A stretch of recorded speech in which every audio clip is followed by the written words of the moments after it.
അസ്സലാമലൈക്കും. Hi all, welcome back to Maimoon's kitchen. ഇന്ന് ഞാൻ മൈമൂൻസ് കിച്ചണിലൂടെ കാണിക്കുന്നത് ഒരു ബ്രേക്ക്ഫാസ്റ്റ് ഐറ്റമാണ്. ബ്രേക്ക്ഫാസ്റ്റ് എന്ന് പറയുമ്പോൾ നമ്മൾ ചപ്പാത്തി സാധാരണ ഉണ്ടാക്കിയെടുക്കുന്ന ചപ്പാത്തി ഞാനിപ്പോൾ 2 കളറിലായിട്ട് ഉണ്ടാക്കിയെടുത്തിട്ടുണ്ട്. ഈ ചപ്പാത്തിയിലേക്ക് വെജ് മയണൈസ് മിക്സ്ചർ അല്ലെങ്കിൽ ചിക്കൻ മയണൈസ് മിക്സ്ചർ റോൾ ചെയ്തെടുത്തതാണ് ഇന്നത്തെ എൻ്റെ റെസിപ്പി. സ്കൂളൊക്കെ ഇപ്പോൾ തുറന്നിരിക്കുകയല്ലേ, അപ്പോൾ നമ്മുടെ മക്കൾക്ക് ടിഫിനിലേക്ക് കൊടുത്തേക്കാൻ പറ്റിയ നല്ലൊരു ഈസി സ്നാക്കാണിത്. മാത്രമല്ല അവർക്കിത് ഇഷ്ടമാവുകയും ചെയ്യും. മയണൈസും എഗ്ഗും വെജിറ്റബിൾസും ഈവൻ ചിക്കനും ഒക്കെ ചേർന്നിട്ട് നല്ലൊരു ടേസ്റ്റി ആയിട്ടുള്ള ഒന്നാണ്. അപ്പോൾ ഇത് ഉണ്ടാക്കാനായിട്ട് മാവ് കുഴച്ചെടുക്കുന്നതിലുള്ള ചെറിയൊരു വ്യത്യാസം മാത്രമേ ഉള്ളൂ. ബാക്കിയെല്ലാം നമ്മൾ ചപ്പാത്തി എങ്ങനെയാണോ ചെയ്യുന്നത് അതുപോലെ തന്നെയാണ്. അപ്പോൾ ഞാനിപ്പോൾ എടുത്തിരിക്കുന്നത് ഇവിടെ 1 കപ്പ് മൈദയാണ്. ഇതിലേക്ക് ആവശ്യത്തിന് ഉപ്പ് ചേർത്ത് കൊടുക്കാം. പിന്നെ ഞാനിതിലേക്ക് ഇപ്പോൾ 1 ടീസ്പൂൺ ചില്ലി ഓയിൽ ചേർത്ത് കൊടുത്തിട്ടുണ്ട്. ജസ്റ്റ് ഒരു കളറിനും ടേസ്റ്റിനും വേണ്ടിയാണ്. എരിവ് അധികം ഉണ്ടാവില്ല കേട്ടോ ഇതിന്. ചില്ലി ഓയിൽ ഞാനിപ്പം വീട്ടിലുണ്ടാക്കിയെടുത്ത ഷെസ്വാൻ സോസിൽ നിന്ന് മുകളിൽ ഊറി വന്നിട്ടുള്ള ആ ഒരു ഓയിൽ 1 ടേബിൾ സ്പൂൺ എടുത്തതാണ്. അല്ലാതെ നിങ്ങൾക്ക് മാർക്കറ്റിൽ അവൈലബിൾ ആണ് കേട്ടോ. അതല്ലെങ്കിൽ നമുക്ക് വീട്ടിലുണ്ടാക്കിയെടുക്കാം. എളുപ്പത്തിലുള്ളൊരു മെത്തേഡ് എന്ന് പറയുന്നത് കുറച്ച് ഒലിവ് ഓയിൽ അല്ലെങ്കിൽ സൺഫ്ലവർ ഓയിൽ ഒരു പാനിലിട്ട് നന്നായി ഒന്ന് ചൂടാക്കുക. അതിലേക്ക് കുറച്ച് റെഡ് ചില്ലിയും കൂടെ ചേർത്തിട്ട് നന്നായി സോട്ട് ചെയ്തെടുക്കണം. എണ്ണയിലേക്ക് ആ റെഡ് ചില്ലിയുടെ ആ ഫ്ലേവറും കളറും ഒക്കെ ഇറങ്ങി വരുന്നതാണ് ചില്ലി ഓയിൽ എന്ന് പറയുന്നത്. അതൊന്ന് അരിപ്പയിലിട്ട് അരിച്ചെടുത്താൽ മതി. ഇനി ഇതിലേക്ക് ആവശ്യത്തിനുള്ള ഉപ്പ് ചേർത്ത് കൊടുത്ത് നന്നായി ഒന്ന് മിക്സ് ആക്കിയിട്ട് കുറച്ച് വെള്ളം ഒഴിച്ചിട്ട് നന്നായി ഒന്ന് കുഴച്ചെടുക്കാം. ഇപ്പോൾ ഞാനിത് നന്നായി കുഴച്ചെടുത്ത് വെച്ചിട്ടുണ്ട്.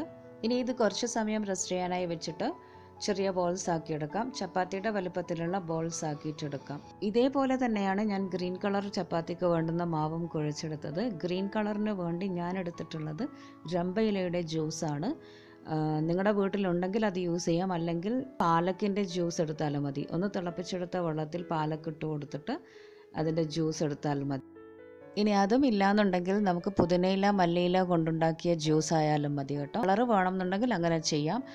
അല്ലെങ്കിൽ നമുക്ക് പ്ലെയിനായിട്ട് സാധാരണ ചപ്പാത്തി ഉണ്ടാക്കുന്നത് പോലെ മാവ് കുഴച്ചെടുത്ത് ചപ്പാത്തിയിൽ റോൾ ചെയ്തെടുത്താൽ മതി. അപ്പോൾ ഇങ്ങനെ ഞാൻ ഉണ്ടാക്കി വെച്ചിട്ടുണ്ട്. ഇനി ഇതിലേക്ക് ഫിൽ ചെയ്യാൻ വേണ്ടിയിട്ടുള്ളത് കുറച്ച് മയണൈസ് ഞാൻ എടുത്തിട്ടുണ്ട്. വീട്ടിലുണ്ടാക്കിയിട്ടുള്ള ഗാർലിക് മയണൈസാണ്. അതിലേക്ക് കുറച്ച് വെജിറ്റബിൾസ് ആഡ് ചെയ്ത് കൊടുക്കുകയാണ്. ഞാനിപ്പോൾ ഇവിടെ വെജിറ്റബിൾസ് ഞാൻ എടുത്തിട്ടുള്ളത് 1 സവാള, കുറച്ച് ക്യാരറ്റ്, കുറച്ച് ക്യാബേജ് ഞാൻ പേർപ്പിൾ കളറും എടുത്തിട്ടുണ്ട്. പിന്നെ എരിവിന് വേണ്ടി 1-2 പച്ചമുളക് എടുക്കാം. ആവശ്യത്തിന് ഉപ്പും ചേർത്ത് നന്നായി ഒന്ന് മിക്സ് ആക്കിയെടുക്കാം. ഇനി ഓരോ ചപ്പാത്തിയായി പരത്തിയെടുത്ത് നമുക്കിത് ചുട്ടെടുക്കാം.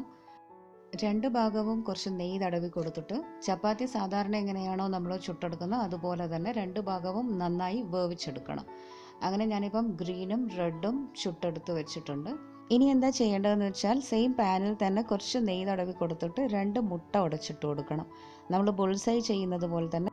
ഇനി മുട്ടയുടെ മഞ്ഞ ഒന്ന് സ്പ്രെഡാക്കി കൊടുക്കാം. ഇതിലേക്ക് കുറച്ച് കുരുമുളകും ഉപ്പും വിതറിയിട്ട് നമ്മൾ നേരത്തെ ചുട്ടെടുത്തിട്ടുള്ള ചപ്പാത്തി മുകളിലായി വെച്ച് കൊടുക്കാം. ഇനി മുട്ട കുക്കായി വന്നാൽ നമുക്ക് ചപ്പാത്തിയെ തിരിച്ചിട്ട് കൊടുക്കണം. ചപ്പാത്തി ഓൾറെഡി കുക്കായിട്ടുള്ളതാണ്. ഒന്ന് ചൂടായി വന്നാൽ നമുക്കത് പാനിൽ നിന്നും പ്ലേറ്റിലേക്ക് മാറ്റാം. ഇനി എന്താ ചെയ്യേണ്ടതെന്ന് വെച്ചാൽ ഈ മുട്ടയുടെ മുകളിലായിട്ട് നേരത്തെ നമ്മൾ ഉണ്ടാക്കിയിട്ടുള്ള മയണൈസ് വെജ് മിക്സ്ചർ ഉണ്ടല്ലോ, അത് കുറച്ച് സ്പ്രെഡ് ചെയ്ത് കൊടുക്കാം. ഒരു 2-3 സ്പൂൺ ഇതുപോലെ വെച്ച് കൊടുത്തിട്ട് റോൾ ചെയ്തെടുക്കണം. ഇനി ബാക്കിയുള്ളതും കൂടെ ഇതുപോലെ റോൾ ചെയ്തെടുക്കാം. അപ്പം ഞാനിപ്പം കുറച്ച് ചിക്കൻ ഫ്രൈ ചെയ്തത് ഒന്നിലേക്ക് വെച്ച് കൊടുക്കുന്നുണ്ട്. ഇഷ്ടമുള്ളവർക്ക് ചിക്കൻ വെക്കാം, അല്ലാത്തവർ ഇതുപോലെ പ്ലെയിനായിട്ട് വെജ് മയോ വെച്ച് കൊടുത്താൽ മതി കേട്ടോ. ഇനി ഇങ്ങനെ റോളാക്കി വെച്ച ചപ്പാത്തി ഒന്നുകൂടെ ചൂടായ തവയിലിട്ടൊന്നും 2 ഭാഗവും മൊരിച്ചെടുക്കണം. അപ്പം നല്ലൊരു ക്രിസ്പിയും ഉണ്ടാവും, നല്ല സോഫ്റ്റും ആയിട്ടുണ്ടാവും.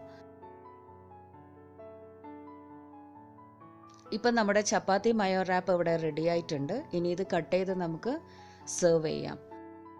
കുട്ടികൾക്ക് സ്നാക്ക് ബോക്സിലായാലും അല്ലാതെ അവർ ഈവനിങ്ങിൽ സ്കൂൾ വിട്ട് വന്നു കഴിഞ്ഞാൽ ചായയുടെ കൂടെയും കൊടുക്കാൻ പറ്റിയ നല്ലൊരു സ്നാക്കാണിത് കേട്ടോ. സ്നാക്കായാലും ബ്രേക്ക്ഫാസ്റ്റ് ആയാലും നമുക്കിത് ഈസി ആയിട്ട് ഉണ്ടാക്കിയെടുക്കാൻ പറ്റുന്ന ഒന്നാണ്. ഞാനിപ്പോൾ ഇത് 2 കളറാക്കി ചെയ്തതാണ്. പാൻഡൻ ലീവ്സിൻ്റെ ചപ്പാത്തി ആയാലും ചില്ലി ഓയിലിൻ്റെ ചപ്പാത്തി ആയാലും രണ്ടും നല്ലൊരു ടേസ്റ്റും ഫ്ലേവറും ഉണ്ടാവും. പ്ലെയിനായിട്ട് നമുക്ക് ലെഫ്റ്റ് ഓവർ ചപ്പാത്തിയിലും ചെയ്തെടുക്കാം. അപ്പോൾ എല്ലാവരും ഇത് ട്രൈ ചെയ്ത് നോക്കുക. മക്കൾക്ക് സ്കൂളിലേക്ക് കൊടുത്തേക്കാൻ പറ്റുന്ന ഒന്നാണ്.